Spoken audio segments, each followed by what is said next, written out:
बिस्मिल्लाहिर्रहमानिर्रहीम। अस्सलाम वालेकुम।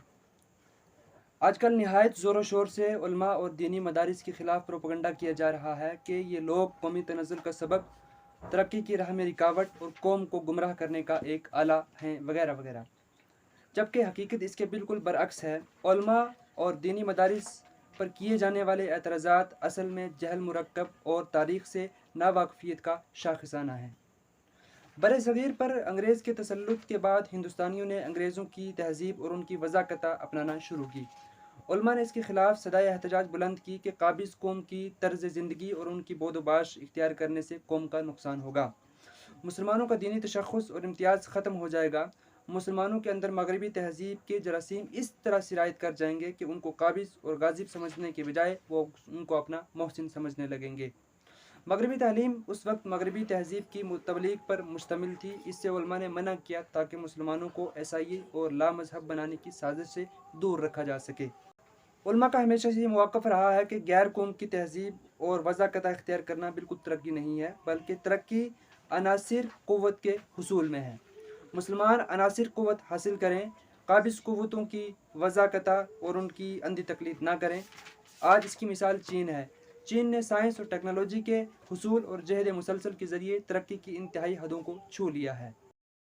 ये सिर्फ़ इसी वजह से है क्योंकि उन्होंने अनासिर क़ुव्वत को हासिल किया हुआ है। इसी तरह देखा जाए कि उलमा और दीनी मदारिस पर एतराज़ और कि ये तरक्की की राह में रुकावट और कौमी तनज़्ज़ुल का सबब हैं, ये वही लोग एतराज़ करते हैं जिन्होंने अंग्रेज़ और गैर कौमों की वज़ाकता इख्तियार करने के बाद उनके रंग में रंग जाने को तरक्की का मेयार समझ रखा। वो ये समझते हैं और ये चाहते हैं कि उलमा गुंबदनुमा टोपी और पगड़ी को उतार दें, पर्दा और दाढ़ी का दर्स देना छोड़ दें और पेंट कोट और टाई लगा करके हमारे शाना बशाना खड़े हो जाएं और कदम से कदम मिलाकर चलें, यानी हम तो डूबे हैं और इनको भी साथ में ले डूबेंगे। इस्लाम दुश्मन अनासिर इस वक्त मुसलमानों पर दो सिमतों से यलगार कर रहे हैं।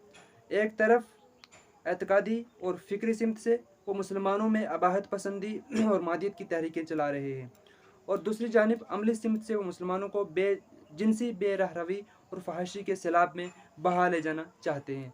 उलमा और मदारिस का वजूद इन दोनों के मुकाबले के लिए सीसा पिलाई हुई दीवार साबित हो रहा है। मदरसों का निज़ाम एक ऐसा निज़ाम है जो रोज़ाना 10 लाख लोगों को रोटी, कपड़ा और रिहाइश फराहम करता है।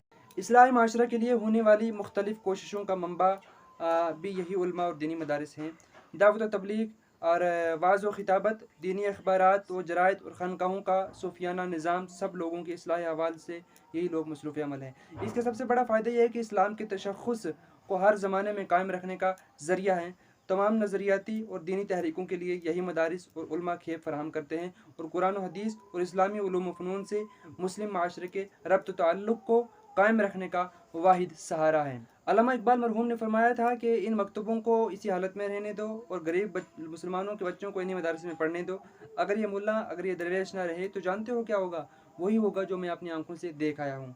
अगर हिंदुस्तानी मुसलमान इन मदरसों के असर से महरूम हो गए तो बिल्कुल इसी तरह होगा जिस तरह उंदलस में हुआ। मुसलमानों की 800 साल बरस की हुकूमत के बावजूद आज गरनाता और कुर्तबा के खंडरात और हमरा के निशानात के सिवा इस्लाम के पैरों, इस्लामी तहज़ीब के आसार का कोई नक्श नहीं मिलता है।